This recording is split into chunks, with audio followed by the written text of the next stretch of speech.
दत्तात्रय गाडे, स्वारगेट बस स्थानकातील बलात्कार प्रकरणातील आरोपी 3 दिवसांपासून पोलिसांना चकवा देत होता. अखेर तो सापडला. शुक्रवारी पहाटे 1:30 वाजण्याच्या सुमारास स्वारगेट पोलिसांच्या तपास पथकातील कर्मचाऱ्यांनी त्याला जेरबंद केलं. शिरूर तालुक्यातील गुन्हाड गावातील उसाच्या चारीत तो लपला होता.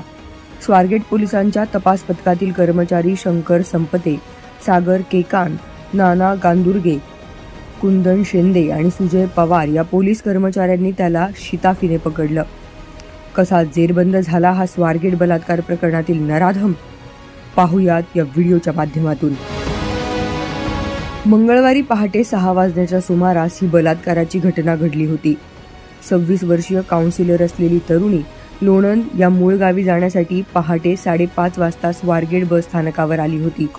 ही तरुणी एकटीच असल्याचं पाहून आरोपीने तिच्याशी जवळीक साधली, गोड बोलून ओळख वाढवली आणि स्वारगेट स्थानकात उभ्या असलेल्या शिवशाही बसमध्ये तिला घेऊन गेला आणि बसमध्येच ठार मारण्याची धमकी देत तिच्यावर लैंगिक अत्याचार केला. हा प्रकार उघडकीस आल्यानंतर एकच खळबळ उडाली होती. स्वारगेट पोलिसांनी CCTVच्या माध्यमातून आरोपीची ओळख पटवली आणि त्याला ताब्यात घेण्याच्या हालचाली सुरू झाल्या. मात्र आता आपण पकडले जाणार हे लक्षात आल्यानंतर आरोपी दत्ता गाडे फरार झाला होता. इकडे पोलिसांनी आरोपीला पकडण्यासाठी जंग पछाडलं. त्याच्या घरी जाऊन पाहिलं, मित्रांकडे चौकशी केली. पुणे शहरातील रेल्वे स्टेशन, बस स्थानक, सर्व परिसराची झाडाझडती घेतली. मात्र त्याचा ठाव ठिकाणा काही लागला नाही. अखेर शेवटी तो सापडत नाही हे लक्षात आल्यानंतर पुणे पोलिसांनी त्याची माहिती देणाऱ्याला 1 लाखाचं बक्षीस जाहीर केलं होतं. मात्र त्याचा तपास कुठेही लागत नव्हता.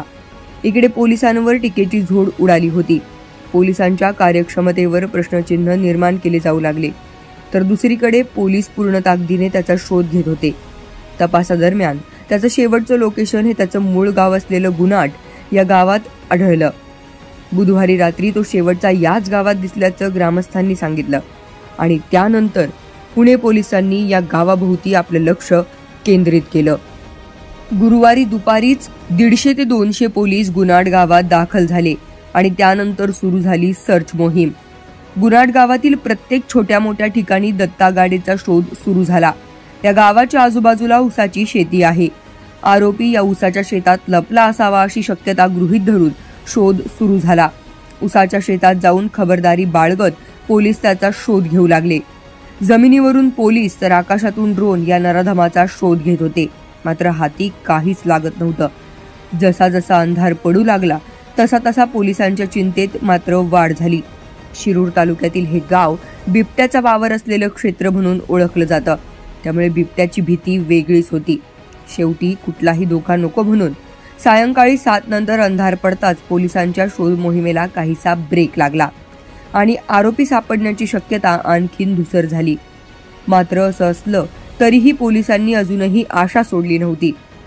स्वारगेट तपास पथकातील कर्मचारी अलर्ट मोडवर होते आणि अखेर त्यांना यश मिळालं. शुक्रवारी पहाटे 1:30च्या सुमारास एका शेतातील चारीत या कर्मचाऱ्यांना काही संशयास्पद हालचाली जाणवली आणि त्यानंतर या कर्मचाऱ्यांनी धाडसीपणा दाखवत झडप घालून त्या व्यक्तीला पकडलं. सोबत असलेल्या ग्रामस्थांकडून हाच दत्ता गाडे असल्याची ओळख पटली आणि क्षणाचाही वेळ न दवडता त्याला गाडीत बसवून ही गाडी पुण्याच्या दिशेने दामटली आणि पहाटे 2:30 वाजण्याच्या सुमारास आरोपीला घेऊन ही पोलीस कर्मचारी लष्कर पोलीस ठाण्यात पोहोचले. सध्या आरोपीला लष्कर पोलीस ठाण्यात पोलीस कोठडीत ठेवण्यात आले. मात्र बलात्कार प्रकरणातील हा आरोपी सापडल्याने पुणे पोलिसांनी अखेर सुटकेचा निश्वास सोडला. आरोपी दत्ता गाडे सध्या स्वारगेट पोलिसांच्या ताब्यात आहे. उद्या त्याला कोर्टात हजर केलं जाईल. त्याला पोलीस कोठडी मिळाल्यानंतर या संपूर्ण घटनेची दुसरी बाजू समोर येईल. मात्र 3 दिवस आरोपी दत्ता गाडेने पुणे पोलिसांना चांगलाच घाम फोडला होता. अखेर पोलीसही त्याला पकडण्यात यशस्वी ठरले. पुण्याहून किरण शिंदेंचा रिपोर्ट, लोकमत.com.